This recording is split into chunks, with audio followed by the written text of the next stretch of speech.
Breaking news, মাত্র কিছুক্ষণ আগে বৈষম্য বিরোধী ছাত্র আন্দোলনের একজন অন্যতম সমন্বয়ক প্লাস কর্মী আমাদের ব্লুটুথ বয় সার্জিসের উপরে মাত্র কিছুক্ষণ আগে গুলিবিদ্ধ হয়েছে।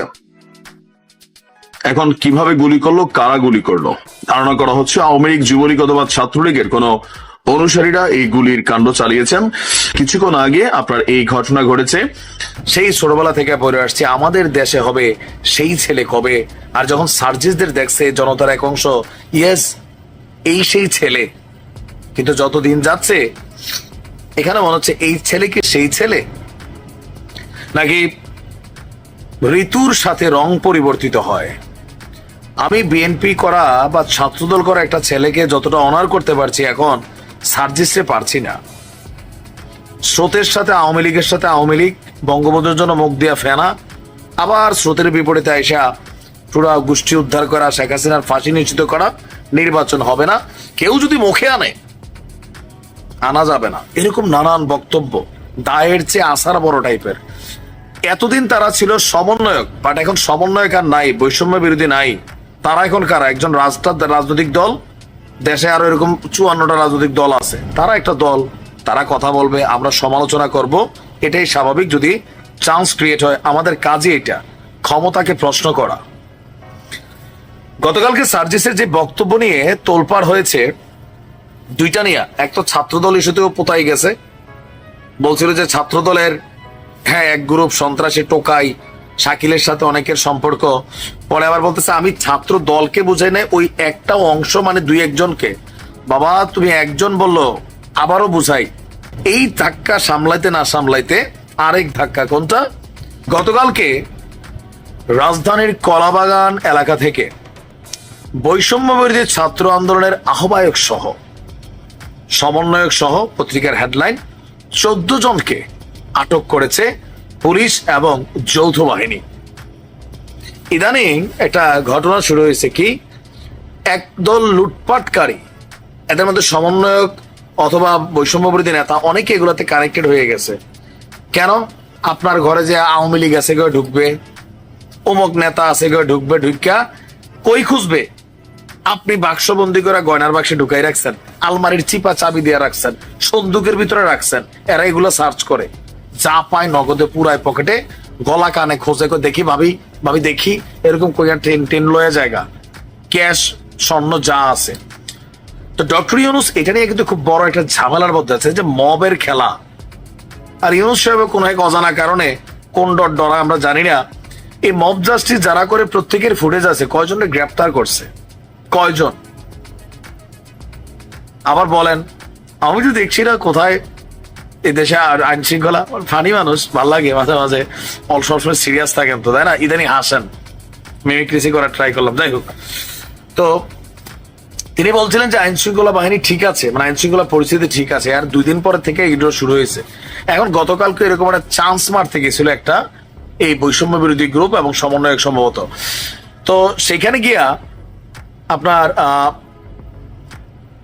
14 জন টোটাল তারা আটক হয়েছে। আটক করার কারণ হচ্ছে তারা শেখ কবির নামে জনৈক একজন ব্যক্তির ব্যবসা প্রতিষ্ঠানে গিয়ে হামলা চালায়, সেখানে ল্যাপটপ, ডেস্কটপ, কম্পিউটার ভাঙচুর করে। তো কি করতে হবে? এখানে সার্চ করতে হবে। তারা এরকম ধরনের একটা টিম, 15-20 জনের টিম ঢুইকা এই লুটপাট ভাঙচুর যা আছে ধান্দাবাজি করতেছিল। এরপরে ওই ব্যক্তির যে কনস্ট্রাকশন ফার্ম ছিল, কাবিকু সম্ভবত, সেখান থেকে 999-এ তারা ফোন দেয়। তো ফোন দেওয়ার পর আমাদের পুলিশ বাহিনী উপস্থিত হয় তাৎক্ষণিকভাবে, ওদিক দিয়ে সেনাবাহিনীও আসছে, হালকা উত্তম মধ্যম ওইখানে দেওয়া হয়েছে। এই ঘটনা কখন ঘটলো? যখন নাহিদ বলল আজকে এই মুহূর্ত থেকে সমন্বয়ক আর বৈষম্য বিরোধী এক্সিস্ট করে না, আর যদি এই পরিচয় দিয়া কেউ কোথায় ঘটনা ঘটাইতে চায়, আওয়ামী লীগ আছে, বক্কর চক্কর এগুলা বলে, গণধোলাই দিতে হবে, পুলিশে খবর দিতে হবে। পাবলিকের এখন ফিলিংস আসছে, পুলিশ একটু সাহস পাইছে। বৈষম্য বিরোধী শুনলে পুলিশেরও হাঁটু কাঁপাকাঁপি করতো ইদানিং বিভিন্ন কারণে। বাট যখন নাহিদ ইসলাম বলে দিচ্ছে যে ভাই সমন্বয়ক টমন্বয়কের লিডার নাই, বৈষম্য বিরোধীও নাই, এই নাম পরিচয় দিয়ে কোথাও গিয়ে 5 টাকা চাঁদাবাজি চাইলে একদম থানায় পুলিশে ধরে দেন, আর পুলিশে বলছে গ্রেপ্তার করেন। তো পুলিশও ধরেন একটা এনার্জি পাইছে। ধৈরা থানায় নিয়ে আসছে, আর তাদের বিরুদ্ধে অলরেডি মামলা দায়ের করা হয়ে গেছে, আর অভিযোগের তদন্ত চলছে। বাট তারা বলতেছে যে না, ওইখানে আমরা গেছিলাম, আওয়ামী লীগের কয়েকজন আছে, মিটিং চলতেছে, তোর দায়িত্ব দিছে বেটা বাটপার। প্রত্যেকটা দেখতেই লাগে ধান্দাবাজ এরা। অরিজিনাল যারা বৈষম্য বিরোধীর ছাত্র ছিল, বিশ্বাস করেন একটা পোলাপাইন বাইরে নাই। অরিজিনাল যারা 5ই আগস্টের ঘটনা ঘটাইছে এরা সবাই কলেজে চলে গেছে, পড়াশোনার টেবিলে। বাইরে ঘুরঘুর করে কোনগুলা, যেগুলো 3 দিন আগে চপ্পল পরে রাস্তায় ঘুরতো, ভাত খাওয়ার টাকা ছিল না পকেটে, এখন একটু ধান্দার সিস্টেম হয়েছে, টাকা দেখছে চোখে, ক্ষমতার লোভ ধরছে, এরাই বাইরে ঘুরে।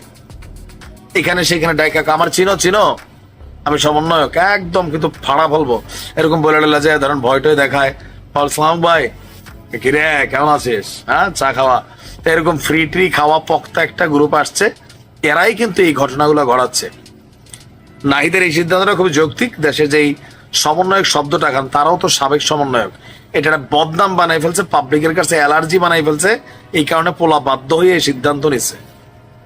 এখন যারা আছে মাঠে তারা এটা কতটুকু মাইনা নেয়, নাকি বলে আপনি তো গেছেন গা জায়গা মতো, আপনার তো আর ভাই চিন্তা নাই, আমগো হালা যাবো কই, হ্যাঁ এগুলা কইরে তো আমরা খাই। এক গ্রুপ আছে না এখন বিভিন্ন জায়গায়, বিএনপি ওনারা ধরছে যে বাবা তুমি কথা কম বলো। সার্জিস্টে কিন্তু সবাই এখন আক্রমণাত্মক ভঙ্গিতে ধরছে। কেন থাকে না যে আসলে আপনার মুখ দিয়ে আপনি কতটুকু বলবেন এটা বুঝতে হবে।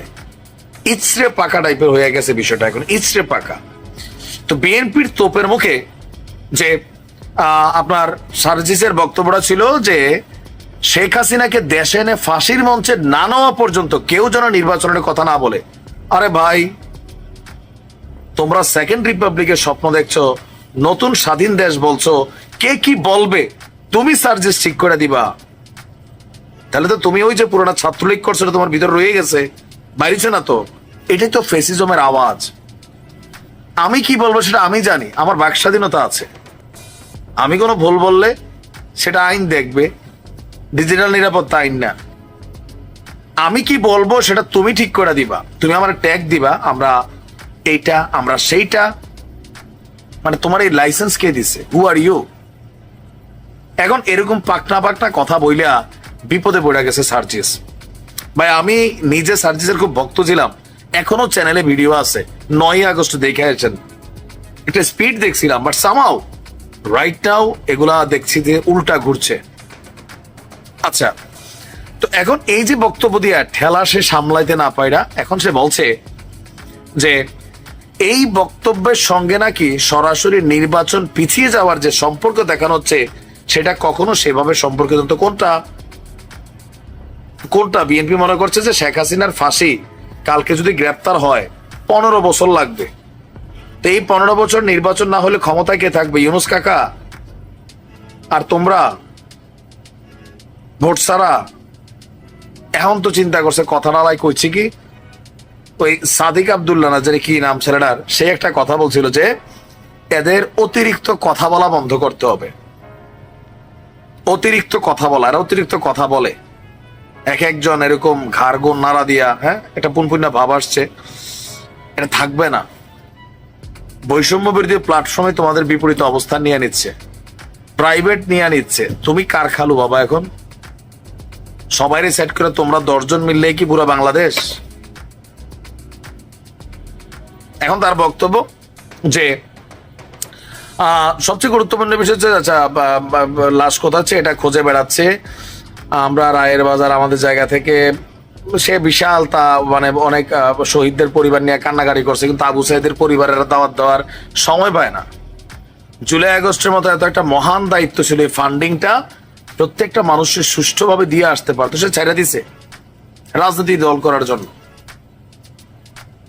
এখন এসে বক্তব্য চেঞ্জ করলে যে মানে শেখ হাসিনার ইস্যুটার সাথে নির্বাচন, তোমরা তো বলতেছো যে নির্বাচনটা মুখে আনা যাবে না, অন্য সার্কামস্টেন্সে নির্বাচন পিছাইতে পারে, ডাজন্ট ফ্যাক্ট। কিন্তু শেখ হাসিনার ফাঁসি না হলে বিচার না অবৈধ, কেউ নির্বাচনের নাম মুখে আনবে না। যদি কেউ আনে, যারা নির্বাচন চায় না তারা এটা সেটা কি হোয়াট, এটা পরামর্শ ফ্রিতে হচ্ছে। যা বলবা ভেবে চিন্তে বলবা, নয়তো বিপদে পড়বা। শেখ হাসিনার একটা ওয়ার্ড শেখ হাসিনারে বাংলাদেশ ছাড়া পালাইতে বাধ্য করছে। কি ছিল প্রশ্নটা? ওটা কি মুক্তিযোদ্ধার নাতি নাতনিরা পাবে না, রাজাকার নাতি নাতনিরা পাবে? জাস্ট একটা ওয়ার্ড, মিস ওয়ার্ড, শেখ হাসিনার এই সাম্রাজ্য ভাইঙা চুরা তোমরা তছনছ করে দিতে পারছো। তুমিও বুঝো, ছাত্রলীগ করে আসছো, ব্লুটুথ বয় কিন্তু হ্যাভি মেধাবী, বাট থাকে না যে অতিরিক্ত মেধা মাঝে মাঝে বিপদ ডেকে আনে। যা বলবা ভেবেচিন্তে বলো। আমরা চাই বাংলাদেশের তারুণ্যরা লিড করুক। আমিও ভাই মুরব্বীদের বিপক্ষে। ওই যে এক জীবনে এমপি হয়েছে বাবা, একদম কবরে ঠ্যাং যাওয়ার এক পর্যন্ত এমপি, আইসিইউতে ঢুকা পর্যন্ত এমপি, তারপর এমপি কে, তার পোলা, তার মাইয়া, মাইয়ার জামাই, গোষ্ঠী জ্ঞাতি। I don't like this. পরিবর্তন আমরা চাই, নতুনরা আসতে হবে, ইয়াং জেনারেশন লিড করতে হবে। ছাত্রদের জাতীয় নাগরিক পার্টির বিপরীতে কবে যে আবার সাগরিক পার্টিও চলে আসতে পারে, এটার কিন্তু ভাই গ্যারান্টি নাই। কেউ কেউ মনে করছেন যে তোমরা আন্দোলন করলা, তারপর নিজেরা উপদেষ্টা হয়ে গেলা, তোমাদের সাঙ্গপাঙ্গদের সবচেয়ে বড় বড় পদ পদবিতে সমন্বয়ক পদে বসাইলা, বৈষম্য বিরোধী পদে বসাইলা। এখন আগামী দিনে রাষ্ট্র ক্ষমতায় যাওয়ার জন্য যে রাজনৈতিক দলটা তৈরি করলা, তোমরাই করলা। তা আমরা কার খালু, এই দাবি তুলেছে বৈষম্য বিরোধী প্ল্যাটফর্ম। গতকালকে নাহিদের একটা বক্তব্য ছিল যে আজকে থেকে সমন্বয়ক এবং বৈষম্য বিরোধী এগুলা এক্সিস্ট করে না। যদি কোথাও কেউ সমন্বয়ক বা বৈষম্য বিরোধী মানে পরিচয় দিয়ে কোনো ঘটনা ঘটায়, তাহলে পুলিশ যেন আইন অনুযায়ী অ্যাকশন নেয়। এরপরেই ঘটছে চমকপ্রদ ঘটনা। তার এই বক্তব্যের প্রতিক্রিয়ায় বৈষম্য বিরোধী ছাত্র আন্দোলন বাংলাদেশের দুইজন নেতা কড়া প্রতিক্রিয়া জানিয়েছে, বিশেষ করে উমামা, উলালানা উমামা। আচ্ছা, এখন এই দুই নেতার বক্তব্য অনুযায়ী উমামা এবং আরেকজন, আমরা নাম বলছি, যে এনসিপি মানে ছাত্রদের যে দল ও গণতান্ত্রিক ছাত্র সংসদ গঠনের পর ছাত্র জনতার অভ্যুত্থানের অন্যতম নেতৃস্থানীয় প্ল্যাটফর্ম বৈষম্য বিরোধী ছাত্র আন্দোলন বিলুপ্ত করার কোন রকম সিদ্ধান্ত হয়নি। নাহিদ সার্জিস এবং হাসনাতদের সাথে পরামর্শ করে এটা করে ফেলছে, হয়তো বিষয়টা এরকমই। যদি এরকমই হয় তাহলে বাকি যারা তারা কেন জানলো না যে সবকিছুকে ধরেন নাহিদ সার্জিস হাসনাতরা বা নতুন জোটসে যারা আক্তার, তারাই বস, তারাই সাগরিদ। বিষয়টা কি এরকম? যেখান থেকে তোমার জন্ম তুমি সেই জায়গাটার এখন বিলুপ্ত করে দিলা, তাও তাদের অনুমতি ছাড়া। তাহলে প্রশ্ন হচ্ছে তাদের মধ্যে কি বৈষম্যের ঘটনা ঘটছে? দর্শক, নাহিদের বক্তব্যের প্রতিক্রিয়ায় কেন্দ্রীয় সমন্বয়ক এবং মুখপাত্র উমামা ফাতিমা তিনি বলছেন যে বৈষম্য বিরোধী ছাত্র আন্দোলনের অংশীদার যে ছাত্ররা আছে তাদের সবাই এই নতুন রাজনৈতিক দল বা নতুন ছাত্র সংগঠনে যুক্ত হয়নি। এর মধ্যে উমামাও কিন্তু যুক্ত হয়নি। I don't know Y. অংশীদারদের আলোচনা ছাড়া এই প্ল্যাটফর্ম বিলুপ্ত হবে না। এ বিষয়ে বিভ্রান্ত না হওয়ার জন্য সংশ্লিষ্ট ব্যক্তিদের অনুরোধ জানিয়েছেন। তাহলে আমরা কার কথা শুনবো, নাহিদ নাকি উমামা?